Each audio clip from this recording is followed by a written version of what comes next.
Tonight, WA finds no new COVID cases on its first full day of lockdown as another war of words breaks out between East and West.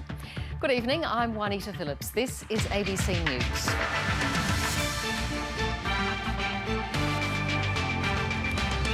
Aung San Suu Kyi detained in Myanmar as the military seizes control. A damning report finds a culture of racism at AFL club Collingwood. And a fundraising hero in the United Kingdom catches coronavirus. One day down, at least 4 more to go. Lockdown is well underway for millions of people in Western Australia. This afternoon, there was confirmation that the quarantine hotel security guard who contracted coronavirus does have the highly contagious UK strain. But there was some good news for the West, with no new COVID cases recorded today. Monday rush hour in name only. City streets deserted, traffic moving freely, and scores of businesses closed as more than 2 million West Australians got used to life in lockdown. So many West Australians have been cooperative and understanding, which is exactly what we need right now. With people in the Perth, Peel and South West regions ordered to stay home for 5 days, testing clinics were only crowded spots. Drive-through testing centres, there was traffic mayhem, with hundreds of drivers waiting for a swab, while COVID line stretched hundreds of metres down the street, as authorities urged those who'd been to potential exposure sites to get tested. As experienced across the country and across the world, lines at testing clinics are the norm, as testing someone for COVID-19 is not a quick process. So far, the testing results have been encouraging. There have been no further confirmed cases, and 13 of the infected hotel quarantine security guards' close contacts have tested negative. Results are still pending for another 53 close contacts, while officials have confirmed the man does have the British strain of the virus. How he caught it in the hotel remains a mystery, with a police investigation now underway. We must know what went on. We need to establish very clearly not only what happened at the hotel, but his movements. Everyone is now required to wear a mask when outside the house, even when walking or jogging, as part of the tough lockdown, a measure many West Australians appear to be taking in their stride. Fully support it. Fully support it. If we don't stop it, we'll keep going on. Everybody's wearing a mask. I haven't seen anyone without it. But some members of the federal government are less impressed. It's not a realistic approach to this virus. You'll send businesses broke. Peter Dutton's comments haven't gone down well with the WA Premier, who says the Home Affairs Minister has failed in his quarantine duty. He shouldn't be criticising when we're doing the task he should be performing. Police patrols have also been brought in at shopping centres after widespread panic buying in the hours after the lockdown was announced. Jacob Kagi, ABC News. Almost like clockwork, the latest border changes have again prompted politicians to attack each other. The Deputy Premier here and the WA leader have exchanged criticism over how to handle local COVID outbreaks. The latest out comes New South Wales records 15 straight days of no locally acquired cases. Leaving Western Australia as its snap lockdown begins. But in Sydney, say restrictions are travellers. It's annoying, but it is what it is. New South Wales says it won't rush into closing its border, unlike Western Australia during Sydney's outbreak. To take a snipe at WA Premier Mark McGowan wasn't passed up. He lectured us, lectured New South Wales, he lectured me when I was acting Premier. The time he did a break through transport work out of quarantine, accepting that the breach occurred, but it could happen any today. I think there's a on his face. Some remarks were more subtle. No matter how hard line you are with border closures, with other things, there's a quarantine system and we have to accept that. Clearly borders help. I think that's staring us in the face. It's just common sense. Unfortunately, New South Wales, I don't think has learned that lesson. In Queensland, its border is coming down. After several weeks, all of New South Wales is allowed to travel there, including Greater Sydney. By 5 a.m. tomorrow morning, we'll not even know everything will be removed. After being stranded in Sydney for weeks, this little girl will make it back home just in time to start school. It's wonderful. My niece came down from Brisbane before Christmas and she's been stuck here and she's due to start school this year. I want to go home. Others were looking forward to seeing the Sunshine State again. Yeah, it's good having it back for ages. Been locked here. Can't wait. In the end, New Zealanders didn't have to wait long to come back to Sydney. They were some of the first Kiwis to arrive since the travel bubble was reinstated. Ferguson, ABC News, Sydney. Scott Morrison has put the vaccine rollout at the centre of Australia's economic recovery. He's allocated another $2 billion to make sure people are vaccinated as soon as possible. In a major speech today, he also shifted his language on climate change reforms. Here's political editor Andrew Probyn.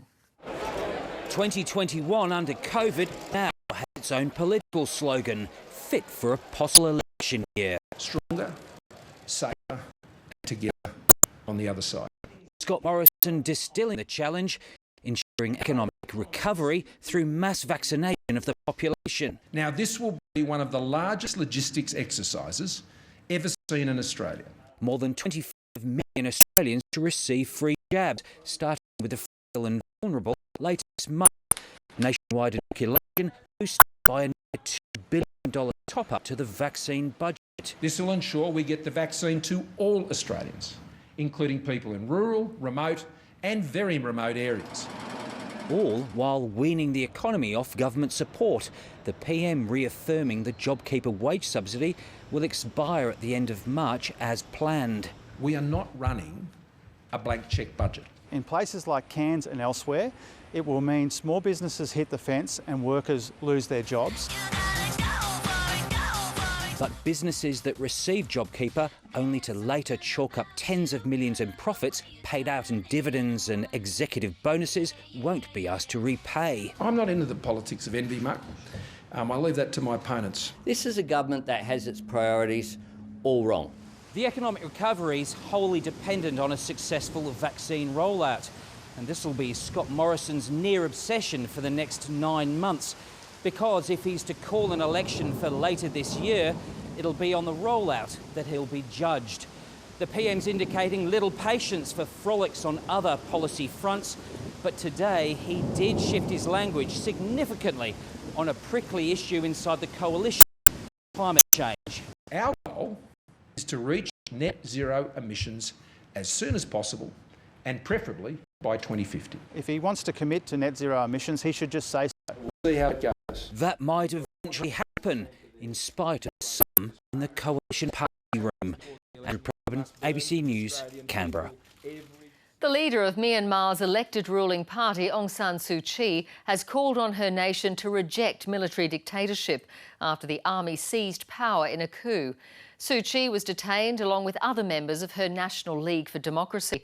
The party won last year's election, but the army says it was a fraud. Southeast Asia correspondent Mazoe Ford reports.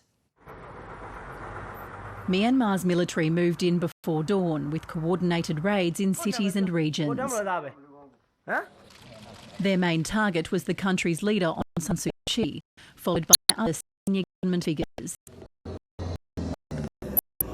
Rumours of a post-election coup had been brewing for days, and as soldiers took to the streets around Myanmar's major cities, the military confirmed it would seize power for the next 12 months. In order to scrutinise the voter lists, the nation's governance is handed over to the Commander-in-Chief. The army had warned it would take action if its concerns about fraud during last November's election weren't addressed. Myanmar's Electoral Commission said the poll was free and fair.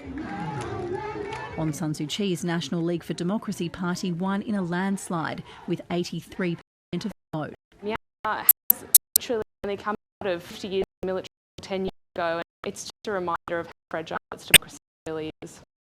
Now, no one knows where Aung San Suu Kyi and her colleagues are being held and what condition they're in, but in a statement she's urged her supporters to wholeheartedly protest. Myanmar's people have begun panic buying essentials and withdrawing cash as they wait nervously to find out what happens next. Banks and airports have closed, communications are down. People have deep-seated fears of the military, and there are strong fears of Myanmar going back to what it was prior to 2011. Australia's called on Myanmar's military to respect the rule of law and immediately release the detained leaders. Today was supposed to be the first sitting day of the new parliament. Instead, democracy is in tatters as the military reasserts its grip on power. Mazoe Ford, ABC News. Crown Resorts is one step closer to learning the fate of its casino at Barangaroo. The gaming regulator has now received the final report from a year-long inquiry into Crown's affairs. Reporter Josh Bavis has been following the story. Josh, when do we find out whether Crown can keep its Sydney casino licence? Juanita, it could be several more days or even up to a fortnight before we get a final decision from the New South Wales gaming regulator. Commissioner Patricia Bergen gave her final recommendations and report to the Independent Liquor and Gaming Authority today. It comes after she spent all of last year presiding over the examination into Crown. That inquiry was looking at a number of elements, including the company's links to organised criminal networks through its partner junket operators, issues around money laundering and also its neglect of staff in China. The gaming regulator has three real options on the table, one of those being that Crown gets to keep its casino licence as is. The second, that there are a suite of stringent new measures that are introduced to better monitor casinos across New South Wales, or that Crown is stripped of its gaming licence, which would place the company into uncharted territory. Crown announced late last week an addition to the board, a shake-up, including Nigel Morrison. He is the former New Zealand-based Sky City chief executive, an introduction that perhaps the company is looking for a fresh start. So Crown Sydney was forced to open its hotel, its bars and restaurants in December without the casino operating after a stern word from the ILGA that it could not open until it was given this final tick. So after the best part of a decade in planning and construction, we could be just days away from hearing the fate of Sydney's towering casino. Josh Bavis reporting there. One of Australia's biggest contempt of court trials has come to an end after a plea deal was struck with major media organisations. A number of newspapers and TV networks were under fire for their reporting of Cardinal George Pell's sex abuse trial. Victorian prosecutors argued it could have derailed the case.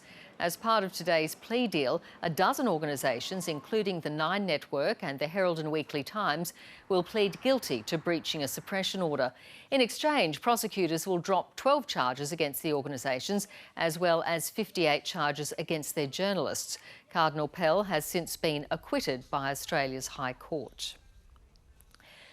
An independent report has found the Collingwood Football Club is guilty of racism, concluding it's a systemic problem within the organisation. But the president of the club, Eddie Maguire, says he will not be stepping down. Instead, Mr Maguire called it a proud day for the club and vowed to implement sweeping change. Eddie Maguire is no stranger to dealing with issues of racism. But today he was forced to confront publicly the club commissioned review that found systemic racism at the organisation he's presided over for 22 years. We're doing something. We called things out 6 years ago, in fact 22 years ago when we started on this campaign. We led the way on so many of these things. Referring to the review, Prime Minister Scott Morrison was asked today whether Australia has a racism problem. We've had significant challenges in this country, but I believe we're working to overcome them. The review is titled Do Better. It was commissioned after allegations from former player Heritier Lumumba, who previously told the ABC he had raised the issue of systemic racism with many at the club.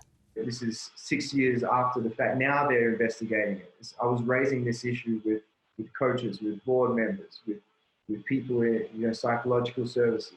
The report says, given Mr Lumumba's history with the club, he did not wish to engage.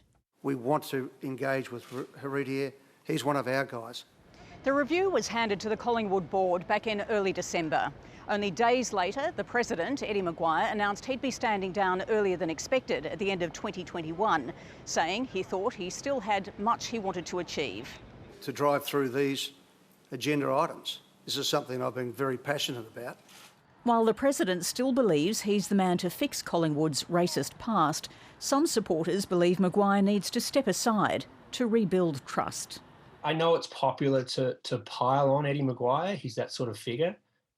But honestly, it's time for Eddie to walk away. He has a lot of abilities. I don't think managing issues of race is one of them. The club says it will adopt all 18 recommendations. Tracy Holmes, ABC News. Still to come this hour, the little guys who beat hedge fund giants at their own game.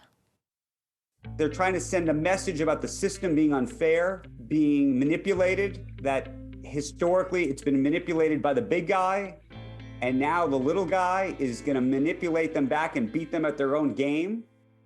Plus, how the virus escaped hotel quarantine and plunged Perth into lockdown. That's coming up. A vigil is being held tonight for 4 children killed in a tragic crash in Sydney's West a year ago. Reporter Lydia Feng joins us now from Oatlands. Lydia, what's happening there at the moment? Well, Juanita, hundreds of people are here at Oatlands to remember the 4 young lives that were lost last year. Anthony, Abdullah and his sisters Angelina and Sienna were walking along this very road on this day last year, along with their cousin Veronique Saker, when they were hit and killed by a drunk and drugged driver. Tonight, Bettison Road is closed and family and friends, as well as members of the local community, have gathered here today for an hour-long public vigil. Many have brought flowers, balloons were released before, and the Maronite Church Bishop is currently leading prayers. Even though this horrific crash happened a year ago, for many family and friends, they say the emotion is still very raw. And we're just coming here to remember these kids and just pray for them and show them our love and let them know that we're here for them, and it's just sad. And Lydia, another service is also being held nearby. That's right, a church service not far from here at Our Lady of Lebanon at Harris Park is also being held tonight, and that church service is dedicated to those 4 young children. Now, yesterday, the families of both the Abdullah and Saker families launched the I Forgive You Day, which is going to be held every year on this day, the 1st of February, to encourage people to reflect on their lives and encourage those who are going through grief. Lydia Feng reporting there. A court's been told the evidence against former New South Wales Labor ministers Ian McDonald and Eddie Obeid in their long-running conspiracy trial is compelling. Ian McDonald, Eddie Obeid and his son Moses Obeid are fighting charges of wilfully engaging in misconduct over a coal licence for the Obeid family farm, Cherrydale Park, in the Bylong Valley. In closing submissions, the prosecutor said Ian McDonald fed the Obeid family confidential information and that communication between the 3 accused men proves they were in a conspiracy. The Crown claims the Obeid family stood to make $60 million from the licence. Right, police in Russia have arrested 5,000 people and imposed a sweeping lockdown after large-scale demonstrations against the detention of opposition leader Alexei Navalny. Supporters of the Kremlin critic turned out despite sub-zero temperatures and the threat of prosecution. Much of their anger was directed at President Vladimir Putin. Europe correspondent Nick Dole. For the second week running, protesters defied the warnings from police and took to the streets. It wasn't without consequence. In Moscow, demonstrators and police were in a game of cat and mouse. As one protest was shut down, another would be hastily organised through social media. The crowd marched towards the prison where opposition figure Alexei Navalny is being held. I came to support Navalny, to show that we are the people. We support him. We want him to get out of prison. I want my daughter to live in a free country. I came here for her. In Vladivostok, protesters gathered on the ice after police blocked the main square, some calling President Vladimir Putin a thief. I can no longer endure all this crap that's happening in the country. We should stand up and fight. Alexei Navalny was arrested after arriving in Moscow from Germany, where he'd been recovering from a nerve agent attack. He's serving a 30-day sentence relating to a previous embezzlement case, but could face years in jail if convicted on new fraud charges. His wife Yulia was among thousands detained in the latest round of protests. Analysts say while the demonstrations do threaten the president's authority, Vladimir Putin's grip on power remains firm. There are a lot of people who disagree with Mr. Putin, who don't like their incomes going down, who support Mr. Navalny, but it doesn't change the overall picture. And with Mr. Navalny facing a potentially lengthy sentence, his supporters may struggle to maintain this sort of momentum. Nick Dole, ABC News. Investigators from the World Health Organization have visited the Wuhan wet market in China, hoping to uncover vital clues about the early spread of COVID-19. The team arrived at the seafood market amid heavy security. Journalists covering the tightly controlled visit were kept at a distance. The market, thought to be the epicentre of the virus, has been closed since the outbreak. The expert delegation left after an hour. They plan to visit labs, hospitals and other markets during a highly politicised 2-week stay in the city. The UK's beloved fundraising hero, Captain Sir Tom Moore, has been admitted to hospital with COVID-19. The World War II veteran won the hearts of the world when he walked 100 laps of his garden before his 100th birthday. He raised more than $50 million for the National Health Service, a feat that earned him a knighthood. Captain Tom's daughter said he'd been battling pneumonia and last week tested positive for coronavirus. To finance now, and Australian house prices hit a new record high in January. Here's Alan Kohler. The national median house price rose 0.9% to a record high $583,157 in January. But there's a wealth of stories hidden inside that number.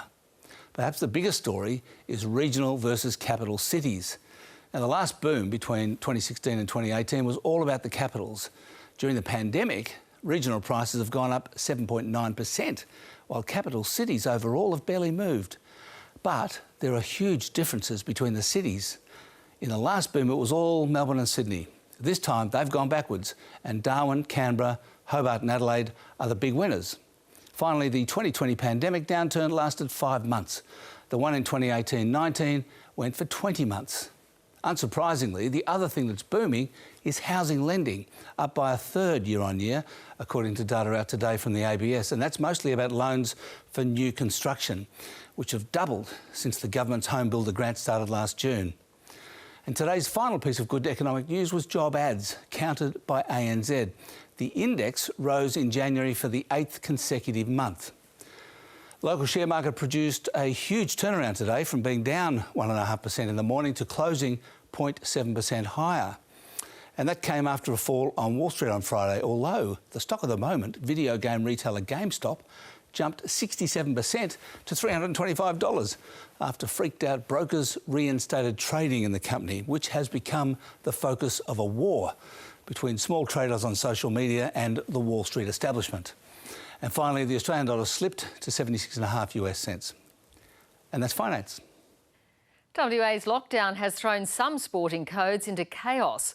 The Perth Wildcats made a quick exodus from their home state in a bid to keep their NBL season alive. And 2 AFLW games have been postponed after just 1 round, with 4 teams forced into quarantine. A late scramble back across the border and straight into isolation.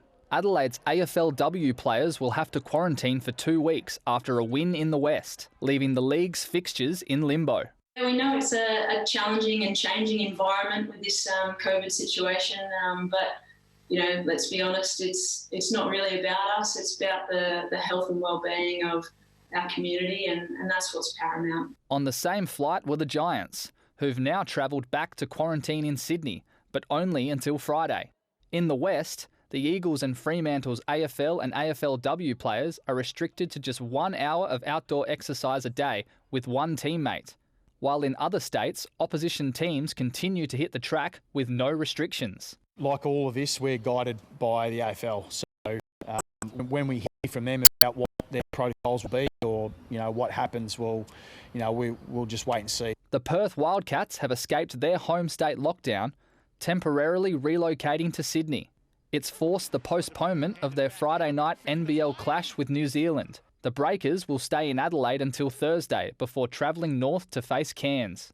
Cricket's Big Bash has also been forced to reschedule. It says see you later! The Perth Scorchers knockout home final against the Brisbane Heat will now be played in Canberra, but not every code has been hit. A-League side Perth Glory has been bunkered down in Victoria, meaning they should be able to take on Adelaide United in Adelaide on Friday as planned. Cameron Slessor, ABC News. Serena Williams' build-up to the Australian Open is on track after a straight sets win over Daria Gavrilova in the second round of the Yarra Valley Classic in Melbourne. The winner of 23 Grand Slam singles titles took the opening set 6-1 in convincing style. The 39-year-old went on to take the second set 6-4. That's the way to finish it off. Serena Williams gets her 2021 Aussie campaign off to a great start. 6-1, 6-4 over Daria Gavrilova. Australian wildcard Jason Kubler upset the 9th seed Lorenzo Sonego in the first round of the Murray River Open. The Brisbane Heat is one win away from the Big Bash League final after a career-best 74 not out from Sam Haslett secured a 7-wicket victory over the Sydney Thunder in Canberra. A late cameo from Ben Cutting helped the Thunder set Brisbane 159 runs for victory. After Marnus Labuschagne was run out for 32, the Heat needed 89 off 8 overs. Jimmy Pearson and Haslett lifted the tempo. Whoa. That's good. That's really good from Haslett. Started slowly, really working into it now. His third 6. The Heat reached the victory target with 5 balls to spare, ending Thunder's season. Brisbane will face the Scorchers on Thursday. A lion at Canberra Zoo is celebrating a milestone birthday. Millie, the tawny lion, received some special treats as she turned 21, although she did have some trouble opening one present. Millie has called Canberra home since 2000 and she's given birth to 2 male cubs in captivity, Marjan and Sabi. She's actually the dominant one, so even though she's much, much smaller than her boys, she is boss man or boss lady. So being mum, I guess she has it all over her boys. While 21 is young for humans, Millie is entering her twilight years.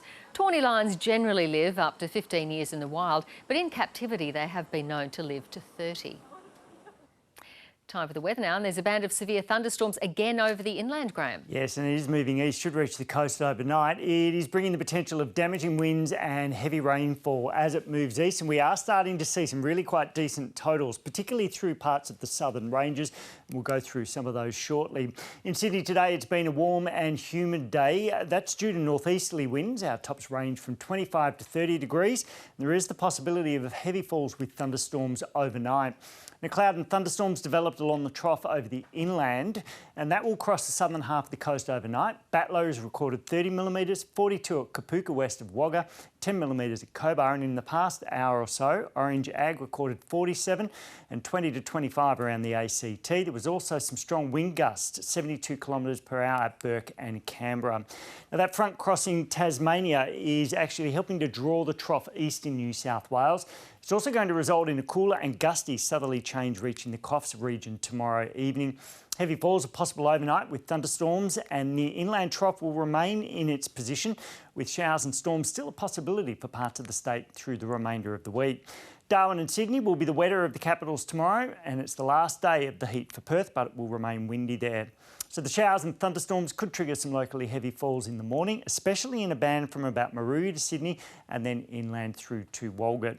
So in the northeast, it'll be a cloudy day, some showers and thunderstorms, possibly severe. They'll be more likely in the morning and early afternoon for the Hunter, in the afternoon and evening elsewhere. And the stronger winds will be with northerlies ahead of the southerly, and that southerly will reach Coffs in the evening. Possible showers and thunderstorms, some locally heavy falls in the morning, gradually clearing from the south through the day.